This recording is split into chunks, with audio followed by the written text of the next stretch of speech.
I have a client who lowered his A1C from 9.2 to 5.8. Another course member lowered her fasting blood glucose from around 118 to in the 80s in only 8 weeks. So if you are on the verge of needing blood sugar medication or want to reduce your A1C, then keep watching.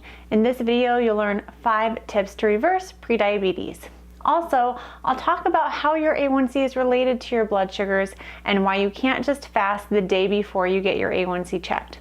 Be sure to watch all the way until the end of this video to learn about my best free resources to lower your insulin resistance and learn which foods are best to eat to lower your blood sugar. If you are looking for the best science-backed information to lower your insulin resistance and inflammation so you can lose weight, keep it off, and prevent disease, then please take a moment to subscribe to this channel. Each week I share content that's going to keep you informed and motivated and inspired to take steps in the right direction to improve your health. And I love to hear from you in the comments. So be sure, if you're liking my videos, to give it a thumbs up and share it with your friends. And most importantly, leave a comment and say hi. If you're new to me, I'm Dr. Morgan Nolte, founder of Weight Loss for Health. It's an online course and community that teaches you everything you need to know to lose weight and keep it off. As a geriatric physical therapist and working for many years in traditional healthcare and rehab, I was so tired of seeing the end effects of largely preventable conditions like type 2 diabetes, heart disease, and dementia. I worked with so many people with type 2 diabetes who had multiple amputations and debilitating neuropathy that greatly increased their fall risk, which often led to fractures and more time in the hospital. I saw how the regular medication adjustments could throw their blood sugars and energy levels way out of whack, not to mention the nasty GI side effects of medications like metformin. Trust me, it's best just to nip high blood sugars in the bud early on to prevent type 2 diabetes in the first place. And that's why you're watching this video, right? So let's get to the tips. Now, the first step in reversing prediabetes is knowing your numbers. Here's a brief overview of fasting blood sugar and A1C. If you've never checked your fasting blood sugars before, you'll want to do a water fast, meaning you don't eat anything and you only drink water for 8 to 12 hours prior to when you're getting your blood checked. You can do this at the doctor's office, or I commonly recommend my course members purchase the Keto Mojo device so they can keep an eye on their glucose and ketone readings easily at home. It's a simple finger prick that doesn't hurt and gives a reading within seconds. I will link to the Keto Mojo device in the description for this video. Now, your hemoglobin A1C is different from fasting blood sugars. The A1C test measures what percentage of your hemoglobin, a protein in red blood cells that carries oxygen, is coated with sugar. This is a common test used to diagnose diabetes and determine how well someone is managing their diabetes. The higher your A1C level, the worse your blood sugar control, and the higher your risk of diabetes complications. And as a reminder, on average, the hemoglobin A1C is a 3-month measure of your average blood sugar levels. Let's take a look at this picture that outlines what are normal pre-diabetic and diabetic ranges for fasting blood sugars and hemoglobin A1C. Normal fasting blood sugars are between 70 and 100, although closer to 70 is better. Now, prediabetes is 100 to 125, and type 2 diabetes is 2 separate readings of 126 or higher. A healthy A1C is less than 5.7. Prediabetes is 5.7 to 6.4, and diabetes is 6.5 or higher. I also think this picture is interesting because it relates your A1C to your average blood glucose levels. For example, if your A1C is 9%, you can estimate your average blood glucose to be around 212. So why do we care so much about fasting blood sugars and a high A1C? Both of these are important indicators of an underlying condition called insulin resistance. Insulin is a hormone made by your pancreas, and its job is to move sugar or blood glucose from your bloodstream into your cells. But if you have high blood glucose too often for too long, your insulin can have a hard time keeping up. so more and more insulin is needed. Eventually, you develop a resistance to this higher level of insulin, and it's a vicious cycle. Insulin resistance is a common thread to all sorts of health ailments like obesity, heart disease, diabetes, and dementia. If you want to lower insulin, you have to lower your blood sugars. One study suggested that insulin is reduced when blood sugars dropped below about 83. So while up to 99 is considered normal, it's certainly not optimal, and you'll want to pay attention to the rest of this video to learn what you can do to prevent and even reverse type 2 diabetes. My mission is to help prevent disease, and we do this by focusing on how to lower your blood sugar and blood insulin levels to reverse your insulin resistance. That's exactly what my online program, Weight Loss for Health, teaches you how to do. This is a much more effective long-term strategy to sustainable weight loss than counting points or counting calories. Now, after you've checked your fasting blood sugar and or hemoglobin A1C, it's time to take some action.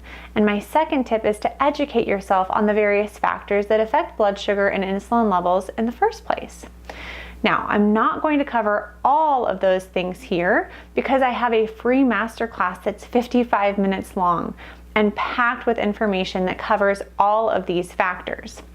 One of my course members said that she listened to this masterclass 4 times in one morning because she found it so valuable and kept learning new information.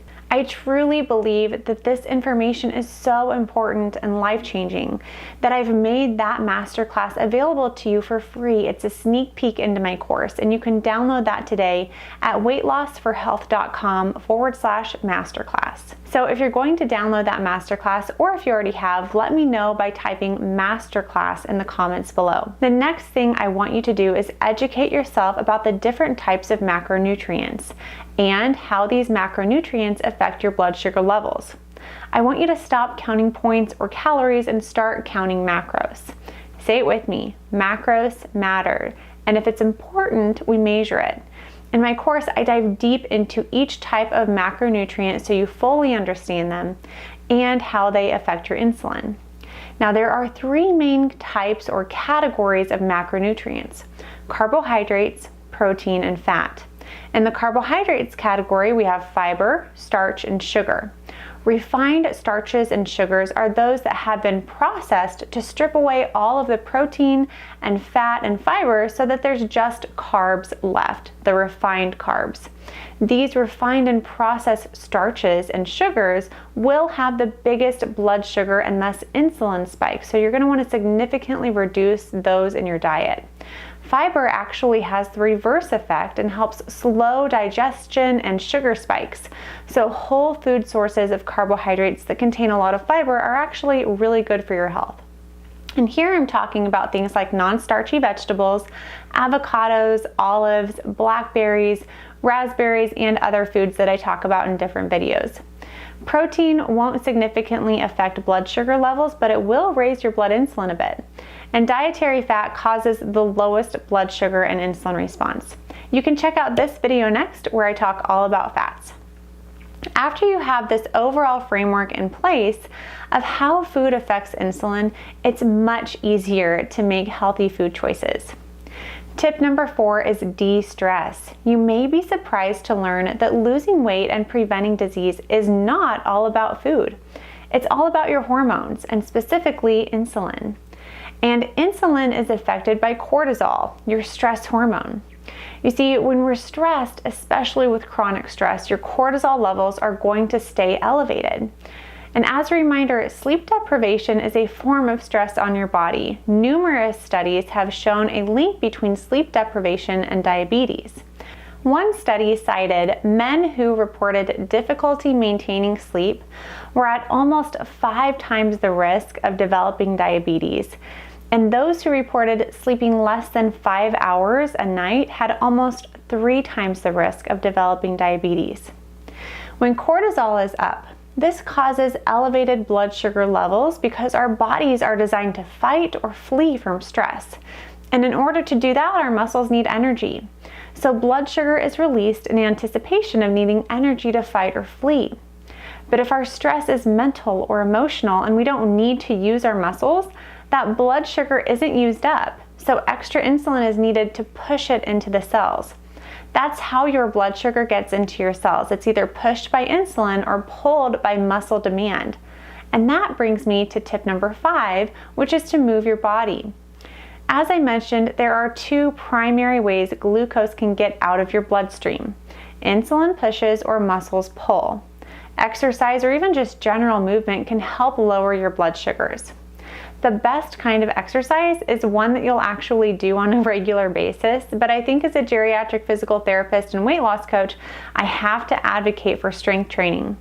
Muscle mass is critical to maintain as you age, to keep your metabolism up, and just to be able to function well and stay independent. As Dr. Gabrielle Lyon says, you can't out-exercise a bad diet, and you also can't out-diet no training. I recommend strength training at least twice a week for all major muscle groups at a moderate to high intensity, meaning you're tired and can't do one more good rep after about 10 to 15 repetitions. My next tip is for you to try intermittent fasting. I have an entire module all about intermittent fasting in my course because it's such a transformational lifestyle. Plus, it's 100% free and requires less cooking and dishes, which I always love.